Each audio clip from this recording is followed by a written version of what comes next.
Hello guys, welcome back my YouTube channel. मैं ललित कुमार और आज वीडियो लेक्चर में बात करने वाले हैं स्पर्म की स्ट्रक्चर। ठीक है, हमने पहले वाले वीडियो में प्रीवियस वीडियो में डिस्कस कर चुके थे oocyte की स्ट्रक्चर क्या होती है इन द फीमेल्स के अंदर। अब हम मेल्स की बात कर लेते हैं। मेल्स के अंदर स्पर्म की स्ट्रक्चर कैसी होती है। सेकेंडरी oocyte संख्या में एक बनता है, ठीक है, और स्पर्म बहुत सारे बनते हैं, मिलियन लाखों में बनते हैं। ठीक है, तो sperm is the smallest cell of the human being. अगर ऐसी बात आ जाए कि सबसे लार्जेस्ट सेल तो oocyte होती है, क्योंकि सिंगल संख्या में होती है और ये लाखों करोड़ों की संख्या में होती है, तो इसको बोलेंगे smallest cell of the human body. Smallest cell of the human body अगर क्वेश्चन आता है तो उसका आंसर होगा स्पर्म। मेजरमेंट क्या होता है? 55 माइक्रोन। ठीक है, उसका क्या होता था, एक तो 130 माइक्रोन और इसका 55 माइक्रोन। ठीक है, ideally sperm is divided into two parts. अगर स्पर्म को अगर डिवाइडेशन की बात की जाए तो इसको मेनली हम दो भागों में बांटते हैं, हेड एंड टेल। ठीक है, हेड ऊपर वाला पोर्शन हो जाएगा और टेल नीचे वाला पोर्शन हो जाएगा। अब हेड के अंदर तो प्रोन्यूक्लियस प्रेजेंट होता है, एक तरीके से मानो जैसे हमने सेकेंडरी साइड में पढ़ा कि ऊप्लाज्म में प्रोन्यूक्लियस होता है, और इसके अंदर क्या हो जाएगा कि हेड के अंदर स्पर्म का प्रोन्यूक्लियस प्रेजेंट होगा। ठीक है, और टेल एक बहुत इंपॉर्टेंट पार्ट है जो मूवमेंट के लिए रिस्पॉन्सिबल होती है। ठीक है, जो कैपिटेशन प्रोसेस के लिए रिस्पॉन्सिबल होती है कि कितना मोटाइल बनाना है स्पर्म को और कितना मोटाइल नहीं बनाना है, तो वो क्या होगा, टेल होगी। ठीक है, अब बता रहा है, नीचे बता रहा है कि head is covered by the acrosomal cap which contain hyaluronidase. ठीक है, जो हमारा हेड होगा उसके ऊपर एक कैप प्रेजेंट होगी और कैप के अंदर कुछ सॉल्यूशन भरा होगा, एंजाइम भरा होगा, उसको बोलते हैं हाई एल यूरोनिडेज। जो एक तरीका का एसिड होता है जो क्या करता है, जब फर्टिलाइजेशन प्रोसेस होती है तो सबसे उस साइड की जो सबसे बाहरी लेयर होता है कोरोना रेडिएटा, उसको डैमेज करता है। ठीक है, जब भी स्पर्म जाके उस साइड से मिलेगा, एक्रोसोमल कैप फूटेगी और उसके अंदर से एंजाइम बाहर निकलेगा और ये कोरोना रेडिएटा को खत्म कर देता है, मतलब उसको जला देता है बाहरी लेयर को। ठीक है, इसका काम ये होता है हाई एल यूरोनिडेज का, जो किसमें पाया जाता है, एक्रोसोमल कैप में, हेड के ऊपर पाया जाता है। ठीक है, upper part of tail is known as body content mitochondria. अब देखो, हम आइडियली इसको डिवाइड किया टू भाग में, एक तो हेड हो गया और टेल हो गया। अगर हम बात करें कि टेल को भी अगर डिवाइडेशन किया जाए तो टेल का जो ऊपरी भाग होता है उसको हम बोल देते हैं स्पर्म की बॉडी। बॉडी कोई अलग पार्ट नहीं है, टेल से बनता है, और अपर पार्ट ऑफ टेल को बोल देंगे बॉडी जो।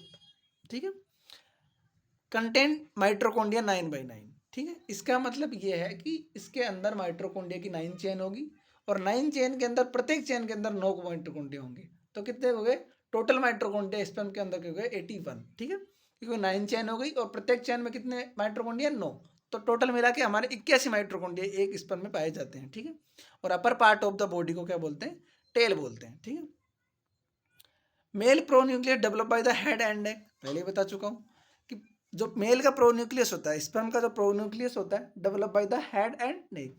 वो किससे डेवलप होता है, हेड एंड नेक से।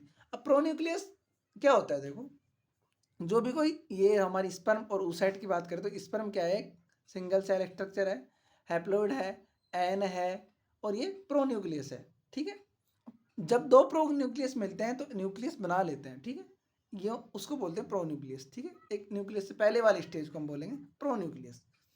अब मेल सेक्स हार्मोन, अब स्पर्म के लिए कौन रेस्पॉन्सिबल होता है, कौन से हार्मोन करते हैं, तो एक तो GnRH, गोनाडोट्रोपिन रिलीजिंग हार्मोन। जब भी इंसान के अंदर प्योरिटी आएगी, 14-15 साल का होगा, तो GnRH रिलीज होता है और ये क्या करवाता है, FSH को और LH को रिलीज करवाता है, FSH और LH को। अब ये तो अगर मेजर हार्मोन तो क्या है, फीमेल्स के अंदर है, लेकिन कुछ मात्रा में वन मेल्स के अंदर पाए जाते हैं FSH और LH, कम लेवल होता होगा। तो FSH तो क्या करता है, सर्टोली कोशिका पे कार्य करता है और LH लीडिंग सेल पे कार्य करता है। क्या करेगा, FSH सर्टोली पे कार्य करेगा और LH लीडिंग सेल पे कार्य करेगा। ठीक है, तो लीडिंग सेल तो क्या करती है, टेस्टोस्टेरोन हार्मोन का स्त्रावित करवाती है और सर्टोली कोशिका इनहिबिन हार्मोन का स्त्रावित करवाती है। ठीक है, दैट्स क्लियर। और टेस्टोस्टेरोन जो मेल हार्मोन होता है वो रेस्पॉन्सिबल होता है पूरी सेक्सुअल परफॉर्मेंस एक्टिविटी के लिए, इसको सेक्स हार्मोन बोलते हैं टेस्टोस्टेरोन को मेल के अंदर। ठीक है, अब इसकी स्ट्रक्चर देख लेते हैं हम। देखो, हेड हो गया और टेल हो गया। अब इनकी तो बात होगी, टू पार्ट्स हो गए। अब टेल के ऊपर वाले पार्ट को क्या बोल देंगे, हम बॉडी बोल देंगे। ठीक है, और बोड हेड एंड बॉडी के बीच में जो स्पेस होगा उसको बोल देंगे नेक। जाहिर सी बात है, हेड एंड बॉडी के जो नीचे वाले बीच को हम नेक ही बोलते हैं और नीचे टेल रह जाती है। वैसे टेल क्या है, बॉडी बॉडी क्या है, टेल का ही पार्ट है, ठीक है। अब हेड के ऊपर आपको एक कैप दिख रही होगी, उसको बोलते हैं एक्रोसोमल कैप, और एक्रोसोमल कैप के अंदर डॉट डॉट से दिख रहे होंगे, उसको बोलते हैं हाई एल यूरोनिडेज। ये एक एंजाइम होता है तो एसिडिक फॉर्म में होता है। जब भी फर्टिलाइजेशन कंडीशन होती है, ओवम से स्पर्म मिलता है, तो ये ओवम की जो बाहरी स्ट्रक्चर होती है, कोरोना रेडिएटा, उसको डैमेज कर देता है। और बीच में हमने बॉडी में बना रखे माइट्रोकोंडिया 9/9, मतलब 9 चेन होगी और प्रत्येक चेन में 9 माइट्रोकोंडिया होंगे, ठीक है। Total mitochondria 81। और नीचे बिल्कुल बना रखी है टेल, जो इसके कैपिटेशन प्रोसेस में या इसकी मूवमेंट प्रोसेस में अहम रोल होता है। अगर आपको स्पर्म के स्ट्रक्चर से रिलेटेड कोई भी डाउट और क्वेश्चन क्वेरी है तो मुझे कमेंट सेक्शन में बताएं। शायद आपको ये वीडियो बहुत अच्छा लगा होगा, समझ में आया होगा। स्मॉल स्ट्रक्चर होती है 55 माइक्रोन्स का मेजरमेंट होता है, 2 पार्ट्स होते हैं। एक्रोसोमल कैप होती है जो हेड को कवर करती है, अपर पार्ट ऑफ टेल को बॉडी बोलेंगे, और बॉडी किससे मिलकर बनती है, टेल से।